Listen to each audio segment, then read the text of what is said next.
নমস্কার, আমি প্রজ্ঞা গায়েন, শান্তিনিকেতন প্যারামেডিক্যাল কলেজের একজন কর্মী। রিসেন্টলি আমরা এক দুনিয়া নামে একটি ডিজিটাল সোশ্যাল প্ল্যাটফর্মে যুক্ত হয়েছি, যেখানে ফেসবুকের মতোই সমস্ত ফিচার্স রয়েছে। তো সবার প্রথমে আমরা অ্যাকাউন্ট খোলার পরেই কী করি, নিজেদের ফটো আপলোড করি। তো এখানে কিভাবে করব সেটাই একটু দেখায়। এই যে প্ল্যাটফর্মটা, যেখানে আমার নামের উপরে একটা সিম্বল রয়েছে, সেই সিম্বলের নিচে ঠিক নিচেই একটা ক্যামেরার একটা চিহ্ন রয়েছে। সেখানটায় যদি আমরা প্রেস করি, তাহলে আপলোড ফটো বলে একটা অপশান আসবে। সেখানে ক্লিক করলে আমরা আমার এই ফটোটা সিলেক্ট করলাম। সিলেক্ট করে আপনি এখানে আপনার প্রয়োজন মতো ক্রপও করতে পারেন। সেভ করে দিন।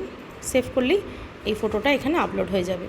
এইভাবেই আমরা ফটো আপলোড করছি এই প্ল্যাটফর্মে। আপনারাও সবাই যুক্ত হন এবং নিজেদের অ্যাকাউন্ট ক্রিয়েট করে ফটো আপলোড করুন। নমস্কার।